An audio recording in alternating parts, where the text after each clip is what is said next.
I'm so excited that we're making really good progress in the book of Deuteronomy, and I hope you are too. Today I'll be sharing the lessons that I've learned from reading the 21st to 23rd chapters of Deuteronomy. Murder was a big deal to God among the Israelites. Even in cases of unsolved murder, atonement had to be made. It didn't matter. As long as someone had died in the land, God expected the land to be purified. And the atonement had to be made for the people of the land by the elders and the Levites. And if in the case the unsolved murder was in an area that wasn't in a land, maybe a field or somewhere on the way, they had to measure the distance to the closest land, and then the Levites and the priests and the elders of that land needed to make that atonement. Laws were given to protect female captives from war. So there was a law, obviously, that if they took a captive and the man who took the captive wanted her to be his wife, she would come back with him, shave her hair, cut her nails, but then she would need to be in a period of mourning for like a month. And then if the guy decided he didn't want her, he couldn't just sell her or discard her. There were rules as well. So there was that was the protection for a female captive. And then the rights were also given for the firstborn's inheritance to ensure that there was equity and justice in a home.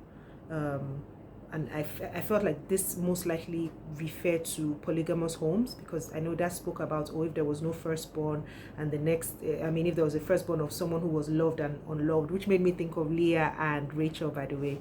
The firstborn, the rightful firstborn, even if it was from the unloved wife, had to be, the one who had the inheritance. So basically, God was just making sure that, the society that they built in this promised land was a just and equitable society.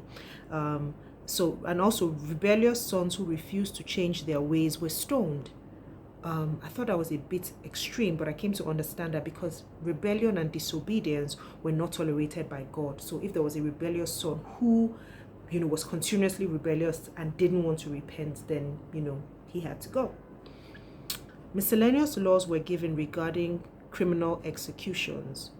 For example, cursed is the one who hung on a tree, and that reminded me of something that was said in the New Testament about Jesus, but then we'll get to that.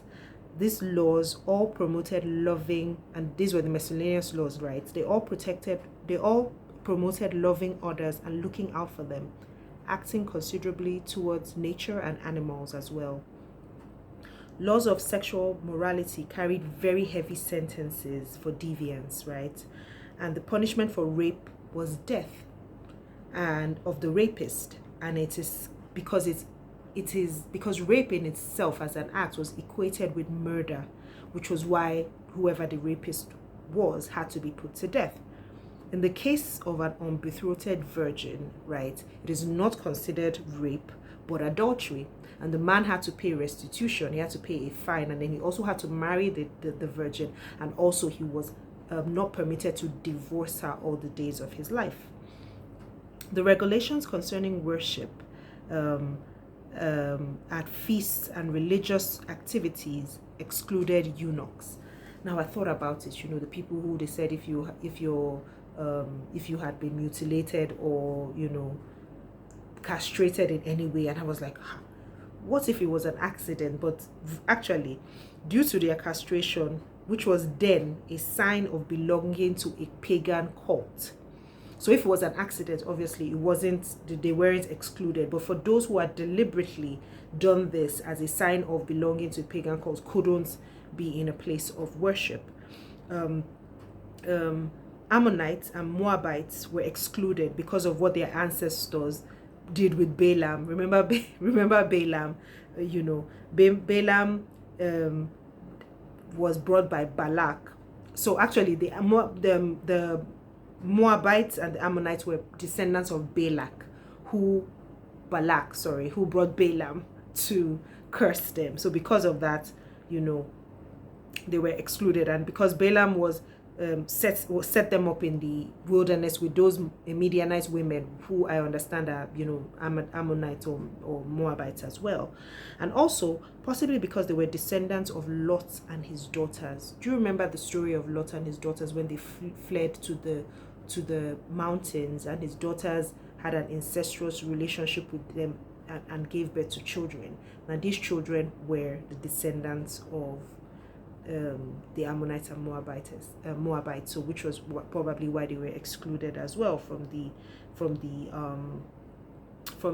assembly, because that was an incestuous affair. And one of the people that were named as excluded were also illegitimate children, or children that were the products of incest. So hence the Moabites and the Ammonites were excluded. But what was funny was that Egyptians were allowed from the third generation, but not the Moabites and the Ammonites. Yeah, that was a bit strange to me. But even though the Egyptians were their captives, but yeah, I really didn't get that one. And here's my hashtag getting to know God moment. Now, Ruth, if you remember, I've mentioned Ruth quite a number of times. She was a Moabitess, but she was an ancestor of both David and Jesus. This shows that despite his rules, God's loving kindness is constant.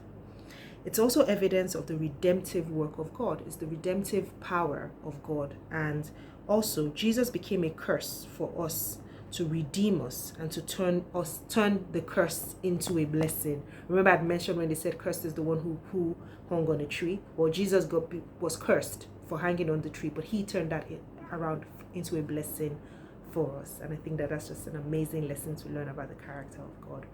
Thank you for joining me. See you tomorrow.